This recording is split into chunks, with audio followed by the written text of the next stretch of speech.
What's up, guys? I'm Dimitri here at Bitfenix booth. Actually, we haven't checked out anything from Bitfenix in a while, but this one should be interesting. I hope you guys enjoy this one. But first, huge thanks to Thermaltake and Phanteks for making this trip possible. All right, so what we're showing here today is the new Enso case.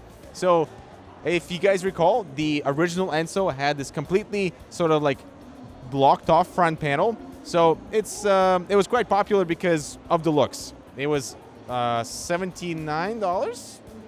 Let me double check. It was $79. That's right. So $79 enclosure with tempered glass, and was quite beautiful because of all this RGB. But of course, they got some flack, man, because look at this. Excuse me, airflow. It just don't go in, all right? So they were like, obviously, we got to do something about it. And they were like, hey, Enso mesh. So this one is the new one. It is only $5 more expensive, which is obviously totally acceptable. It's not a totally new tooling.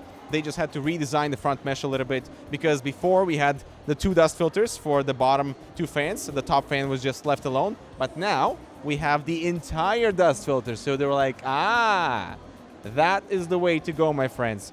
So here the mesh is actually quite nice. From the side, it doesn't look like mesh because it's quite dense. So it actually almost feels like it's a solid piece, but then you come to the front and then boom, surprise, RGB LEDs shining right through. Of course, only if you have the RGB fans installed. As usual, as the original, it comes with two fans, and they're unsure yet where to put the RGB fan that I think will be addressable because they just announced new fans. But yeah, this is the Enso mesh, just fixing the front panel so that the airflow is, of course, better. Fuji. Am I interviewing you or what? I don't know. What are you doing? I'm going to talk about the case. Oh, okay. All right, I'll be out of my way then. Peace out. K-Town. What do we do? All right, so this is going to be the feedback piece, all right? So just get out that keyboard warrior soul out of you and hammer on those keys because we need your feedback, all right? This is the new case. It's called the Fusion,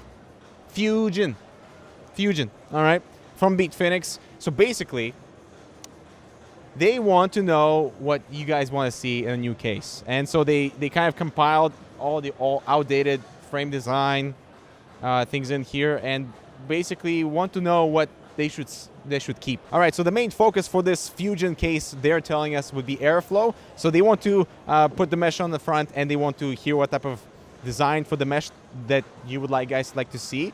So either completely exposed, so you can see everything internally. If, let's say, you have an RGB fan, you can see that all the way. Or they can have this like middle section piece that covers up that RGB, and it's not like really in your face. They do have an addressable RGB LED at the top over here, but you can count the LEDs, so it's not exactly ambient. I hope they will fix it so that the lighting illumination is better. They have included a new TG panel, so it's a simple thing where it kind of clips in the front and removes from the back via thumb screws. So that's awesome.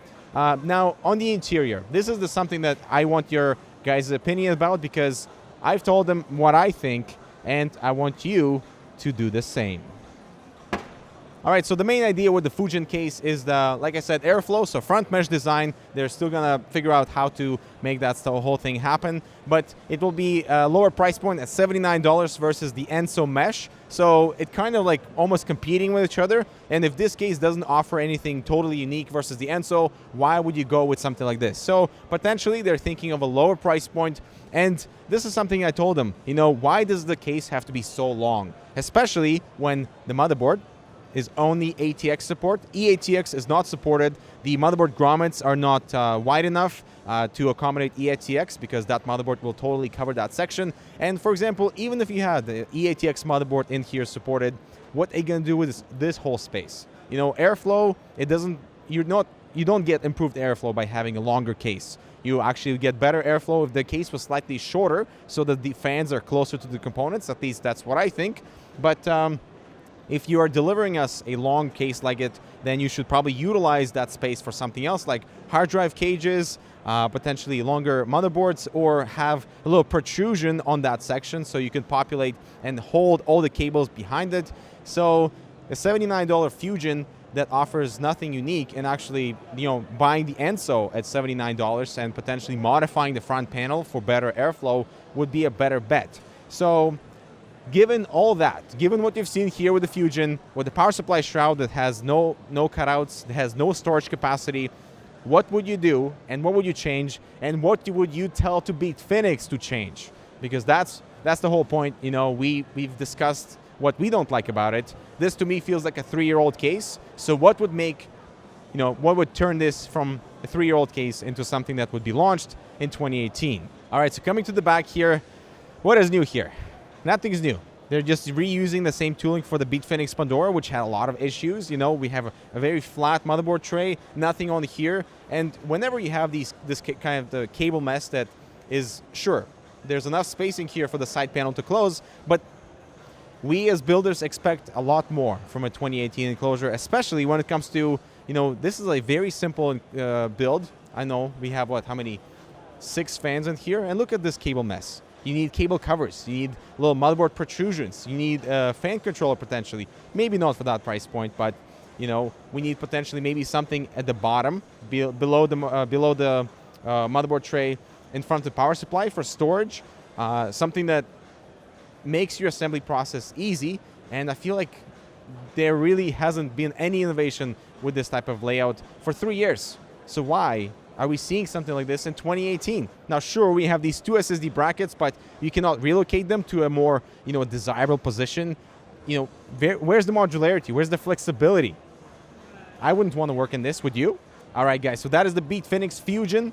I cannot say I'm impressed, but that's how the feedback loop works. They're in the current stage where they can actually take that feedback, our feedback, your comments, compile that all into, you know, a file that they can review before the final tooling goes into production. So I would say to reduce the length of the case, because right now it's way too large, and if they go the large route, to have EATX support motherboards, to have potentially utilizing the space that is there, because why else have that space? Why go the really large case route if you are not being able to use anything? So yeah, let me know what you guys think and what type of feedback you'd love to give to Bitfenix. I'm Dmitry. Thanks so much for watching, and we'll see you in the next video.